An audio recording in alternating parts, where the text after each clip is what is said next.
we are here to help entrepreneurs either start business or grow your already existing business. I'm here with an entrepreneur guru, my friend Liddell. Typically, tangible assets hold their value versus non-tangible assets. I'm not against stocks at all, period. I just like for my money to be backed by something that's tangible, physical, that I can go see it and feel it's mine.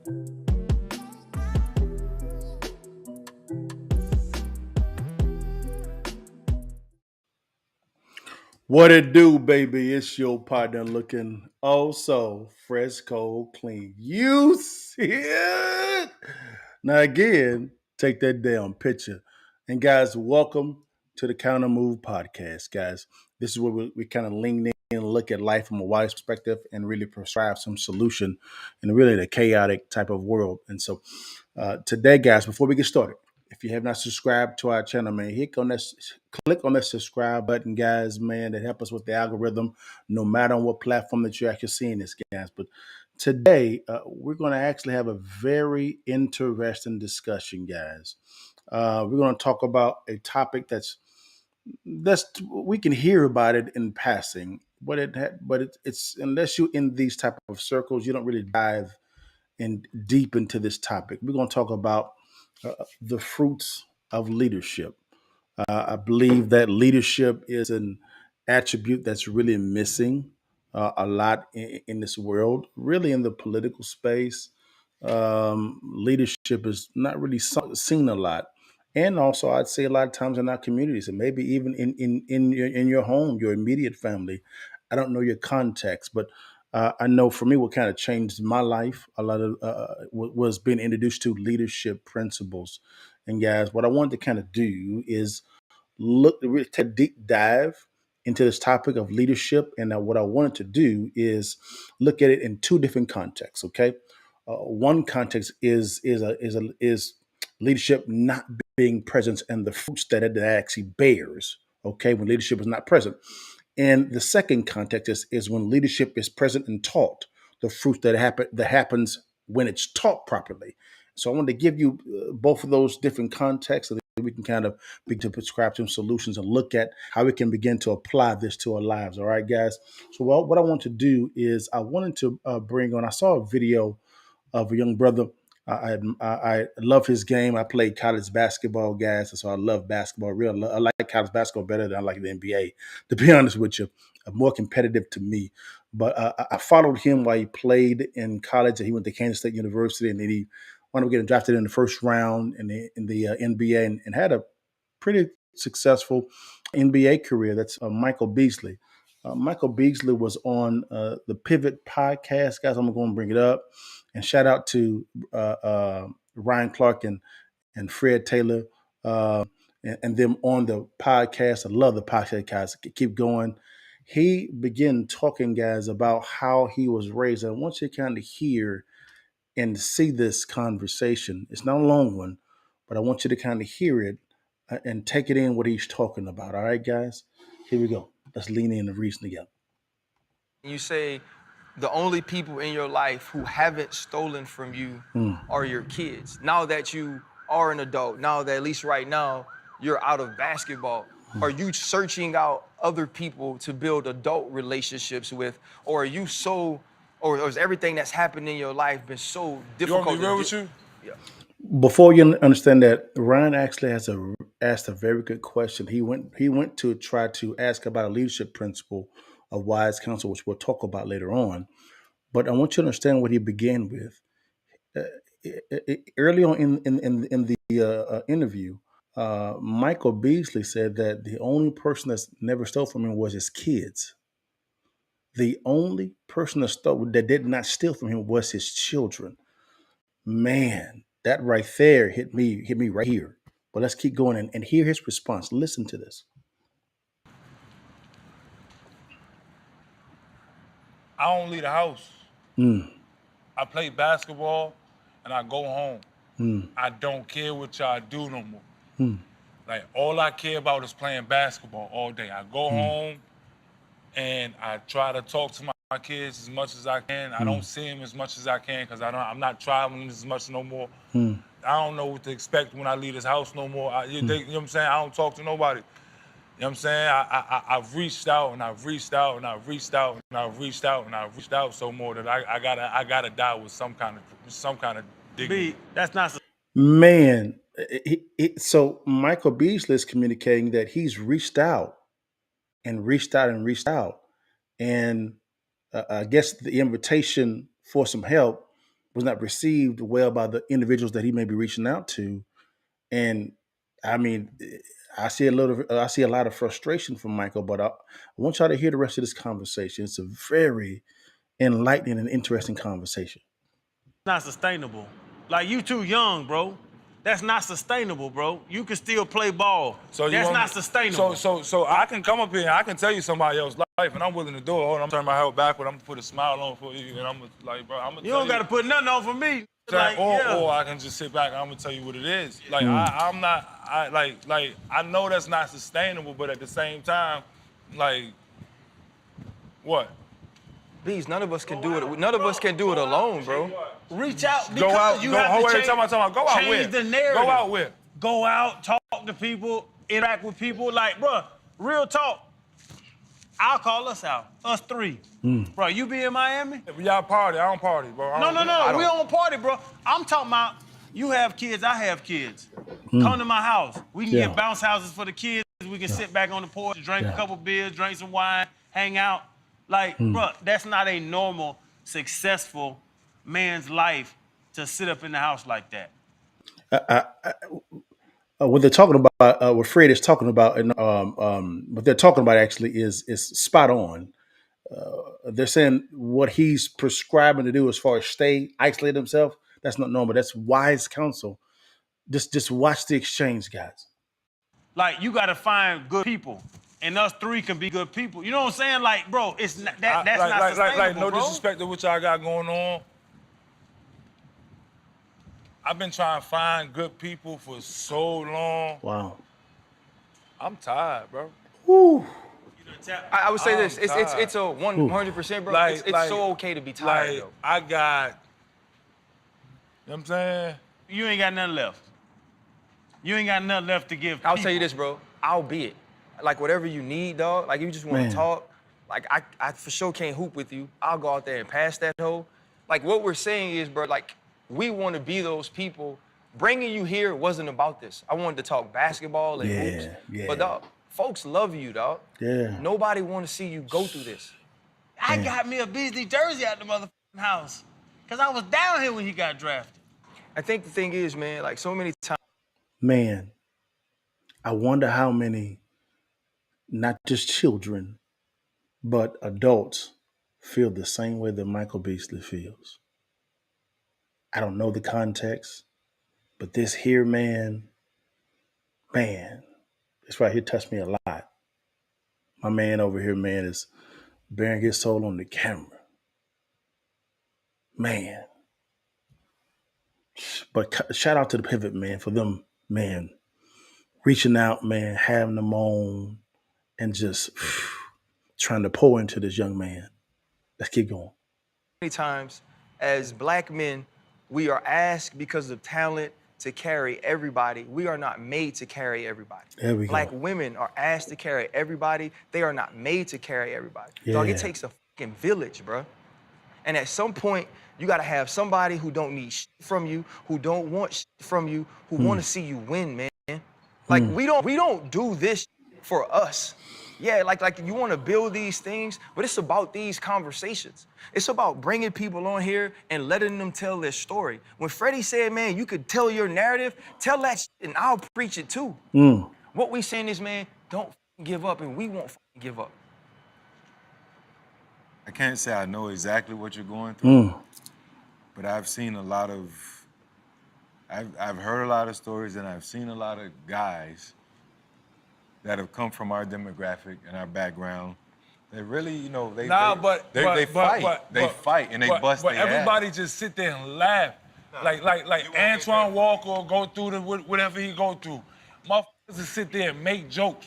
Allen Iverson was a fucking joke for a while until everybody found out that wasn't true. He turned. It's like, bro, no, bro. Being black is so fake right now. It's like motherfuckers only care when you when it's time for somebody to die and the Wow. cameras to show, it's like, bro, motherfuckers is out here showing every fucking day that they need help. It's in the Jeez. music, and we only listen to it till these die. It's like, bro, everybody Man. out here need fucking help, and everybody walking around this motherfucker like they got it all together. Man, that right there, guys. That right there, guys. Really, just that right there, just that right there, just touched me a lot, man. See that young man, man. To see that young man crying out for help, and to see that even when he reached out for some assistance, and I don't know who he reached out to. I have no clue. I don't know the entire context, guys. But to see him reach out, man, he's saying he just tired. He just tired. Man, but shout out to the pivot though, man. All them brothers, man, for trying to stand in the gap for this young man. I wonder how many children, boy, girl, men or women, no matter the age, are in that situation. How many? How many is standing in the gap? That right there, he even said in that exchange, he said, man, being around being around good guys like the pivot cast there was the first time, potentially the first time he's actually been in that type of setting. And I'm 43. Michael Beasley is in his, I believe, in his 40s.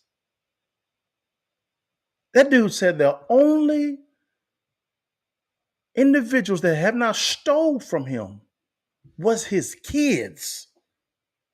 Damn. That means his mama, his daddy, his uncles, potentially, family members. The only ones, girls, the only ones that has not stolen from him was his kids, bro. Man, if you guys have not seen that entire exchange, that entire video on the Pivot podcast, PIVOT, the Pivot podcast, phenomenal podcast, wonderful podcast. Man, go watch the entire thing. It will give you a different perspective, maybe even bless you a little bit.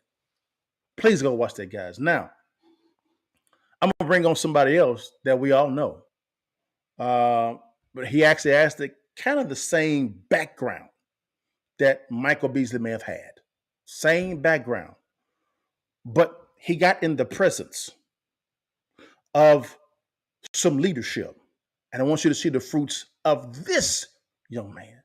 This young man, y'all know his name.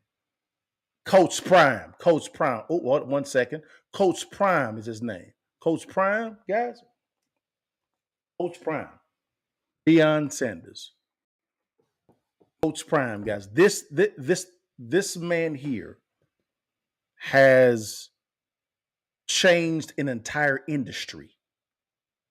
Not only a school, but an entire city and an entire industry. I mean, and because he began to infuse leadership skills that was taught to him into the young men at Jackson State University. And y'all, when I tell you, man, he has turned around the entire thing, guys. He was actually interviewed, guys, by my good friend Matt Zapala. All right. And I'm not gonna play the entire video at all. I'm gonna play about 2 or 3 minutes of it. That's all you're gonna need to actually see. And I want you to look at the different perspectives, the different mentalities of these two young men. Okay, here we go. And I say he's young because he is young. Coach Prime is young. Let's get it in. Here we go. No. All right, Coach. Coming off of foot surgery, how's it doing? I'm doing pretty good. I haven't walked this far in a long time, It's but all I'm happy good. because I'm happy to see all of you. Someone told me you're trying to get to the moon. I'm ready to go with you, okay? Right there, he had a vision. Get to the moon. Get to the moon. He's trying to get to the moon. All Michael Beasley knew was I called out for help. No one helped me. So from the origin, different perspectives from the get go. All right, different perspectives. We saw that. Let's keep going. Coach, let me share with you why we chose to bring you here. You know, when we're thinking about domination, which is the theme of our year this year. I like it. Year of domination, yes? Yeah.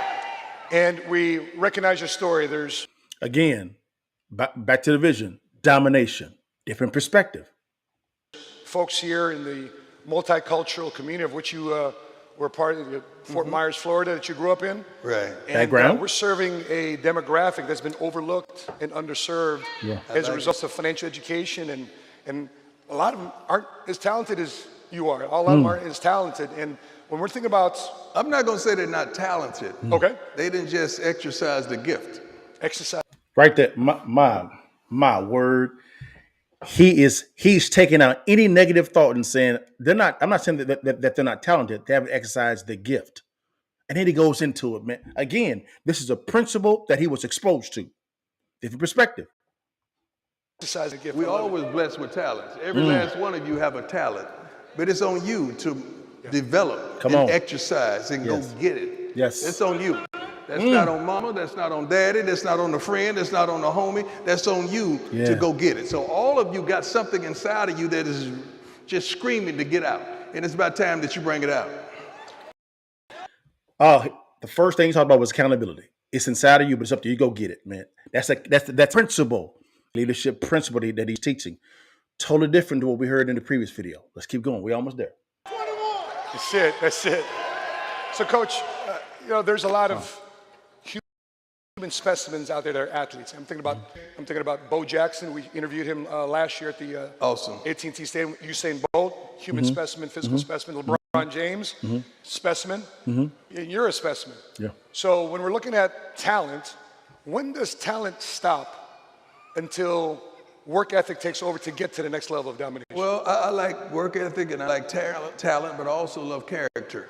Ooh. Character is going to keep you where you want to go longer than you really need to stay. So now he talked about accountability.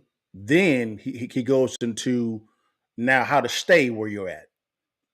How to stay where you're at. Accountability. You have talent that can get you there, but now let's keep you. Because of the character, the moral compass. Let's keep you where you need to be. Let's go. Work ethic is unbelievable. Talent is as well. Yeah. But sooner or later, it's something that's inside of you just has to want it. Come on. You have to need it. You got to go at it like it's that next breath that you got to take, that nobody can stop you. And the closer you get to it, you're going to have naysayers. You're going to have doubters. You're going to have people that's close to you, that even in the crib with your laying beside you that don't believe. I know I stepped on somebody's toes right there, but it's okay. That's what I came here to do. But it's up to you to wipe the tears out your eyes and go get it. Because my motto when I was 7 years old is I believe. I got to Jackson State and I started saying I believe, and they thought it was something new. I've been believing for a long time and I'm not going to ever stop. Now it's about time. Now see, this was taught a long time ago. I believe. All right. And he brought that belief system, that principle, that leadership principle to Jackson State.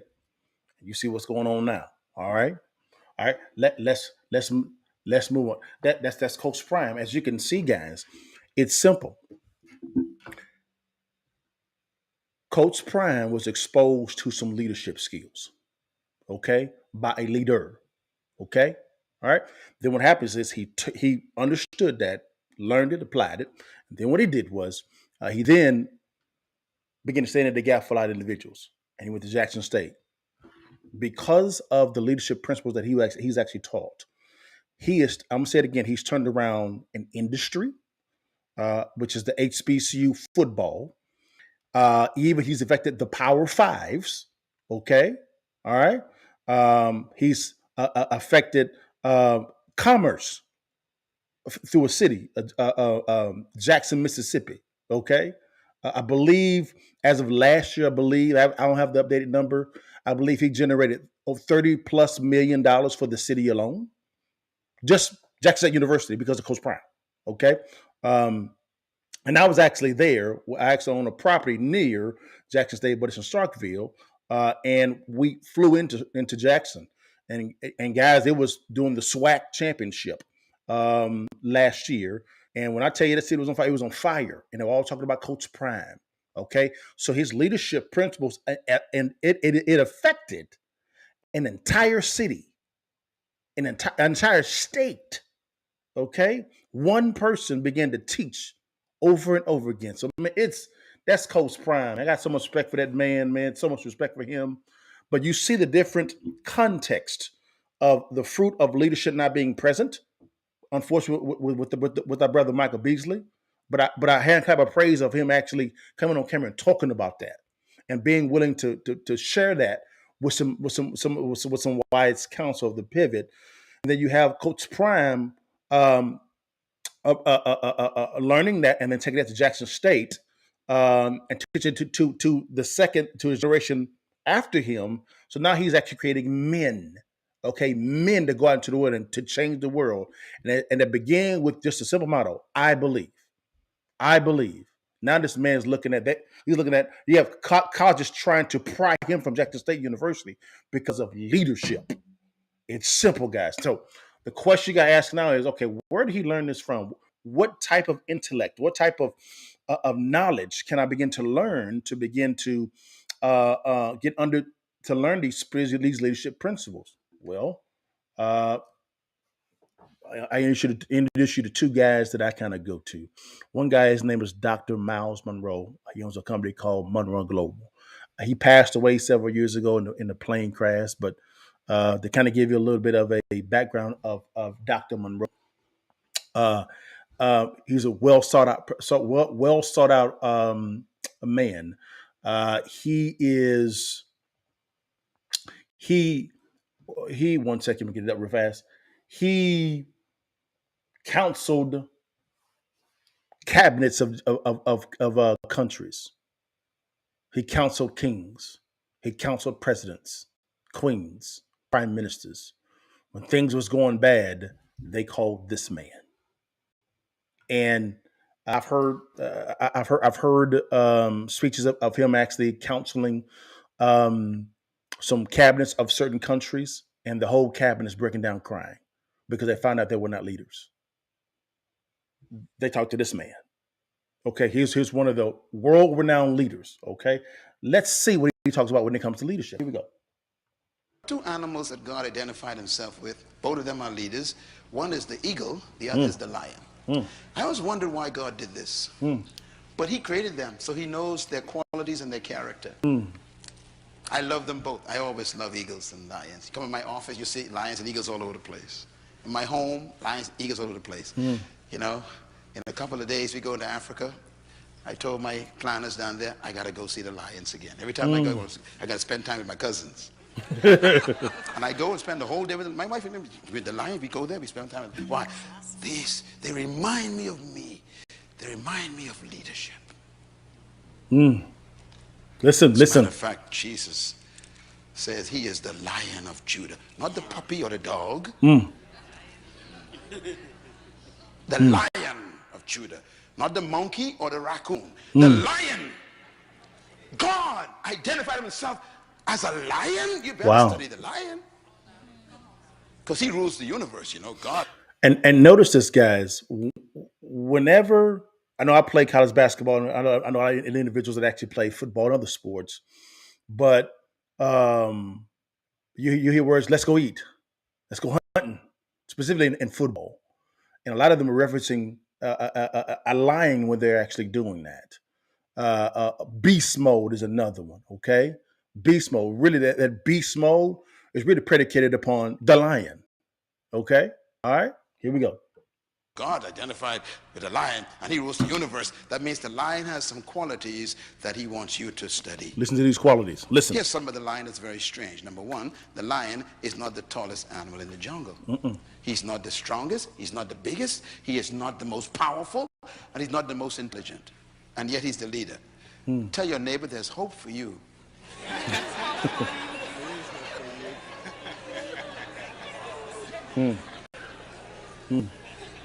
What the lion has done is he has canceled all of your excuses for not being a leader. They go that word accountability again. It's here again, accountability.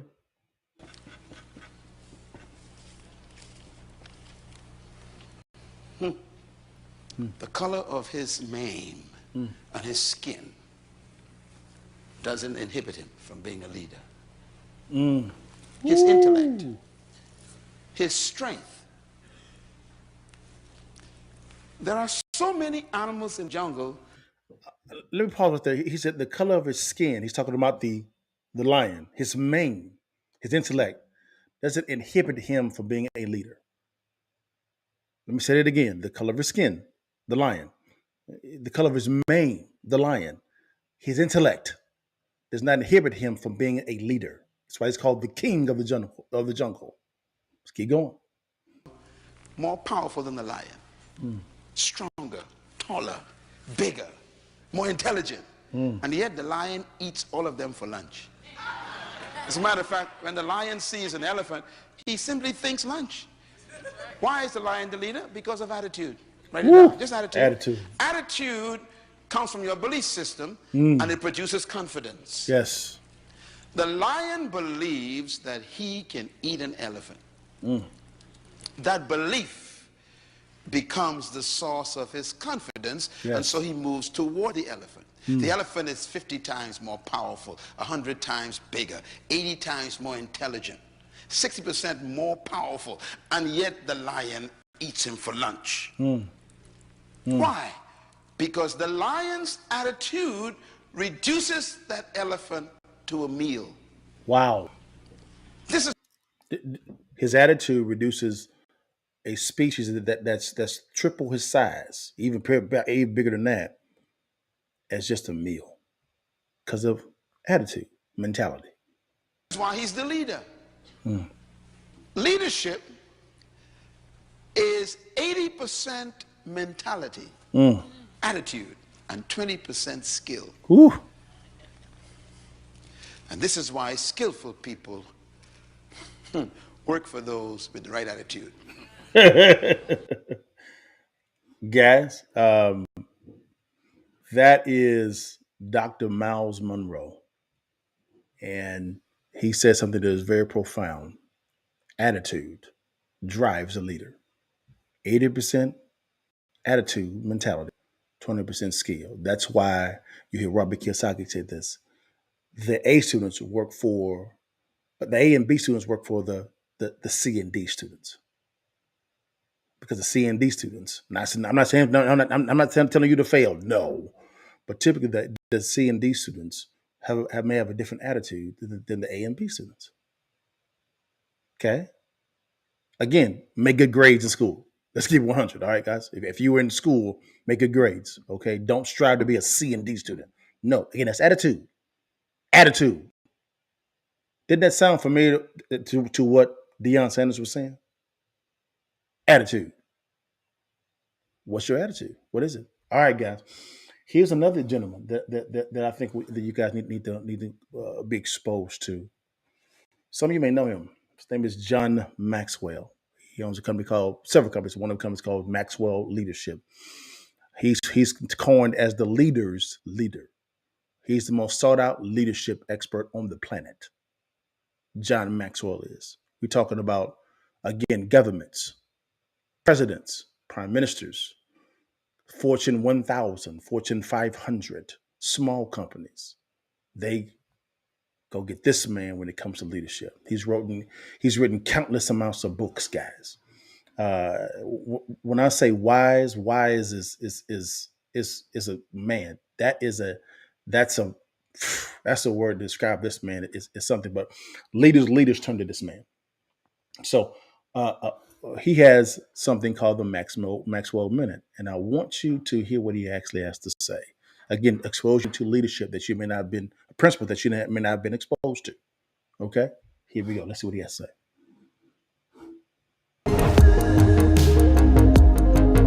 Hi, John Maxwell here, and welcome to Minute with Maxwell and this exciting influencer series in honor of the top leaders of my 7 global organizations who have come together to form the John Maxwell Enterprise and are joining me in my most exciting and significant leadership endeavor yet.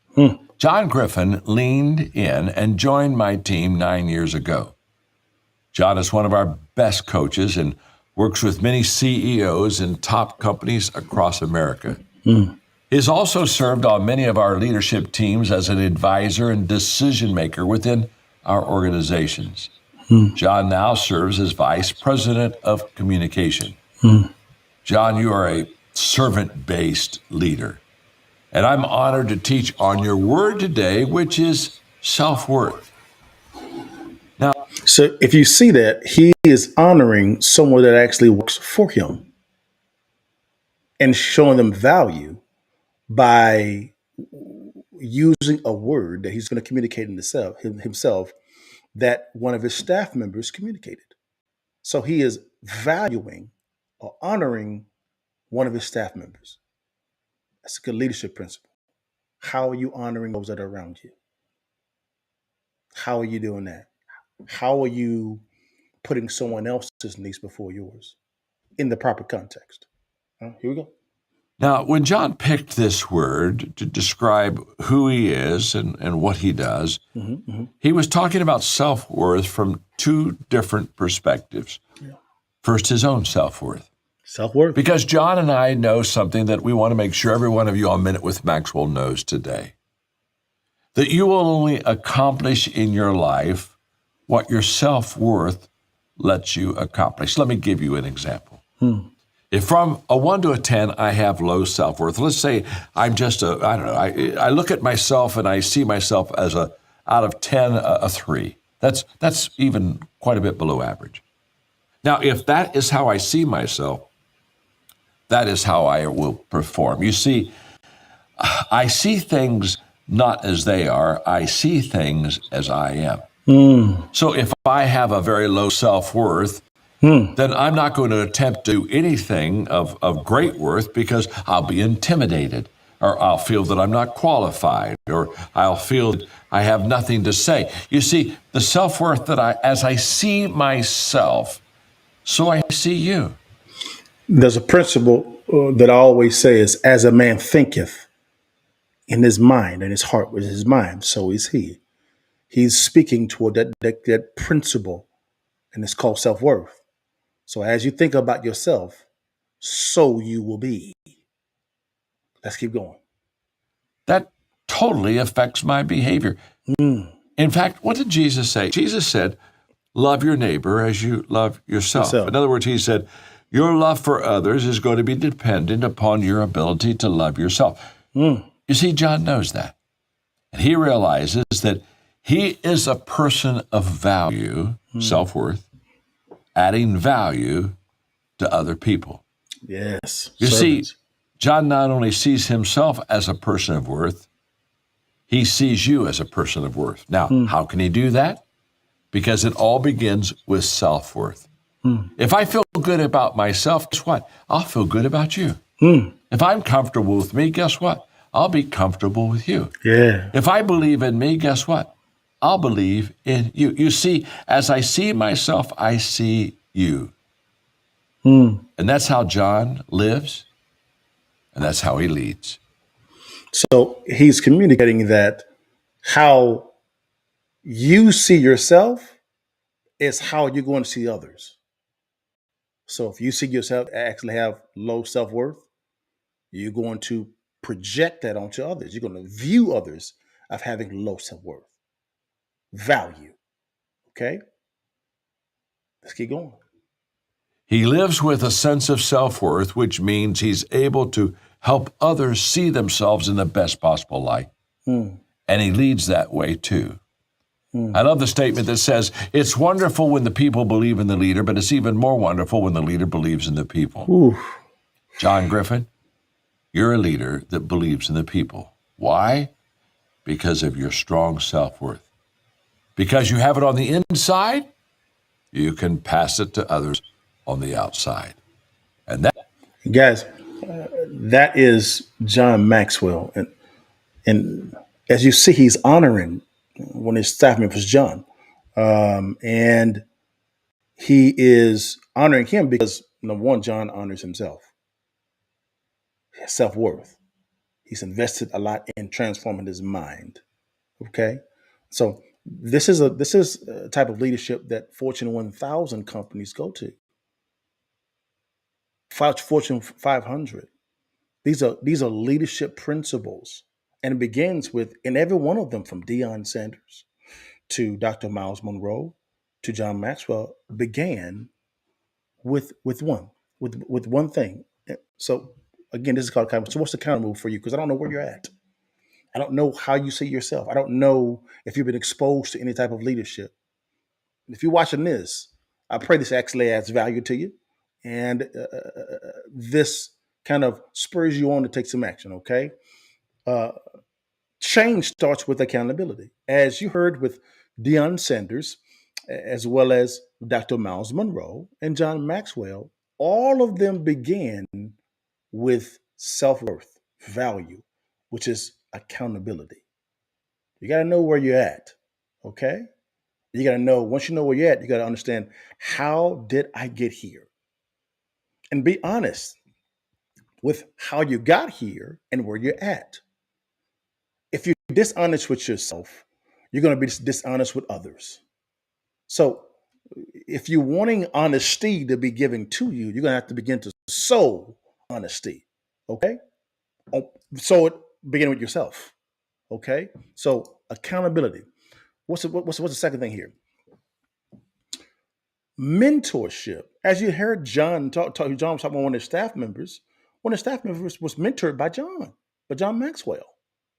And so who do you have around you to help you, assist you in unpacking where you are and how you got here? Accountability. Okay? Life is a team sport. Business is a team sport, guys. Who is mentoring you? Who is discipling you? If you have retreated into isolation, don't be surprised if you get deceived, because then you're in your own echo chamber. And those that are in the echo chamber are ripe for deception. So if you really want change, really seek out someone that that could be a good mentor, discipler of you, so that you can begin. And that's called getting around wise counsel, to unpacking some of this stuff. Now, be okay with having tough conversations. Be okay with that. Okay, that's a good first step. All right, let's keep going. Now, once you have became honest and begin going into accountability, and then you're around a mentor or wise counsel that can assist you in that and build from you. This is going to lead you to begin to renew your mind, which is wisdom. Okay, transform your thinking. Okay, as John Maxwell talked about, he talked about beginning with self worth. Okay, if you're going to begin looking at yourself in a better light, it's going to begin with transforming your mind, how you think of yourself currently. As a man thinks in his mind, so is he. Okay, all right. Don't start with pointing at someone else. Start at pointing at yourself initially first, and transform this. You're going to be amazed at what you begin to see. All right. Not only with yourself, but those around you as well also. All right. And then the last section is this here, is you got to take action. Once you have begin hold yourself accountable, getting mentored around wise counsel, renewing your mind, reading books, things of that nature. All right. Which will be fine. And your mentor can also give you assistance on what books you should be reading. Okay. Then you don't just fall in love with accumulating knowledge. Take the knowledge and begin to take action by applying it. That's called application. Okay, applying it. Too many people fall in love with just accumulating knowledge. That's it. Very few people at times apply this new knowledge. I've been guilty of that in the past. I really have, to be honest with you. But there's something about applying. I know people may say, "It's going to work." You don't know unless you apply it. But if your mentor is telling you to do this, or advise you to do this, why not do it? They're advising you to actually do this. So go do it. Apply it. Be okay with the unknown. Be okay with the unknown. Because the known has you in a situation to where you are now, to where you're needing some assistance. So be okay through the lens of wisdom with the unknown. All right, guys. This is Pastor Robert Triggs taught me this. He's the one that actually discipled me.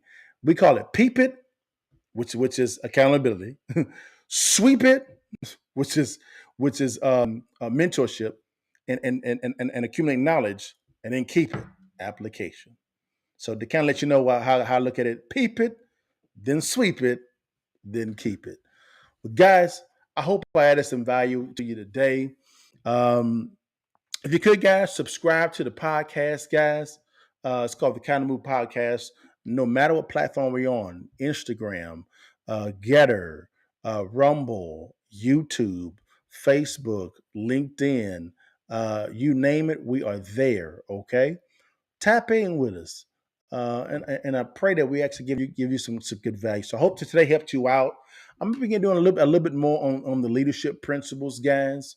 But with all of the noise going on in our country today, I think it's time for us to go back to the basics. It's time to look at the values of leadership and begin to mimic those and teach those, because your kids, your kids' kids, and your kids' kids' kids are depending upon you. You are one decision away from changing your life. And that change begins with understanding, and applying leadership principles. So, guys, God bless you. See you next time, guys. And you know how I end every day. Before you leave, and while you can, take that picture for your mama and them. Now holla at your partner.